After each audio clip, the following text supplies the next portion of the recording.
I would describe my childhood as the classic American story. I grew up in a small town with a red brick main street. My dad worked right down the street from the local soda fountain, so it was very, very much classic small town. My childhood I would describe as just very stable, typical American childhood. 2 parents, 2 kids, and a dog. So, yeah.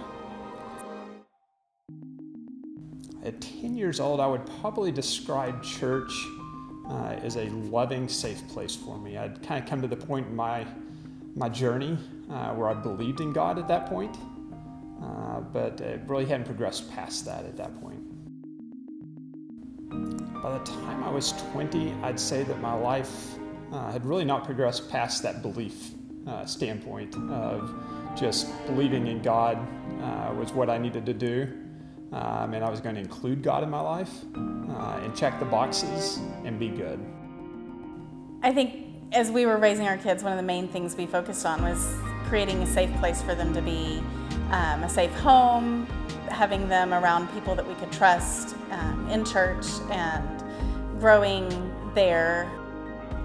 On October 10th, 2016, something was stirring inside of me.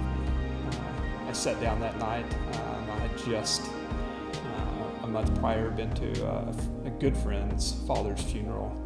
I was about to turn 40 in about 6 months, and I knew I was at a place where I needed to make a pivot in my life. And so I sat down with an empty journal that evening and started to really just try to diagram out what that pivot would look like. And I really didn't get that far with it. But one thing I did say was I was going to read my Bible every day. And that single decision, that single pivot in my life is what really in my life was probably a turning point in my walk. So not long after Alan had that shift in his belief into a following of Christ, his dad got sick. And that was February of 2017 that we got the call that he had cancer. And we only had about 40 days from the point he was diagnosed until he passed away. I remember just about 2 weeks before he passed away, we were there visiting, and he called everybody into his room and just said, "I want y'all to know I'm okay. I know Christ. I know the Bible is true, and I believe what it says, and I know where I'm going." And even as he was saying that to us, I remember sitting there thinking, can I say that for real for myself? Is that really where I stand today if I were in his place? Since that day on October 10th, 2016, life's really just been a daily transformation for me. I'd say that I don't spend a day where I'm not just constantly in communication with God, and I don't even really know how to describe that well, to describe what it feels like to check in with God on Sunday versus to continually kind of have that Holy Spirit living inside of you. When I was in that kind of believing in God type phase of my life, what I saw that was important about being a Christian was doing good, was following the rules, and kind of checking the boxes.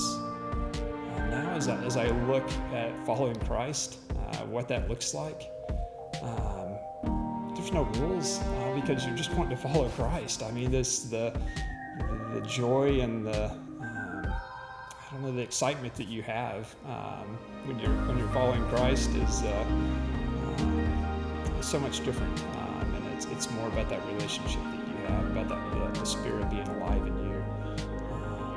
If I could share one thing with the world, and just knew that everyone was listening, I would just say there is no greater joy than seeking Christ and then having Him in you and having that daily relationship, and just the fact that He fills that hole that we all have, and that need for something greater than ourselves.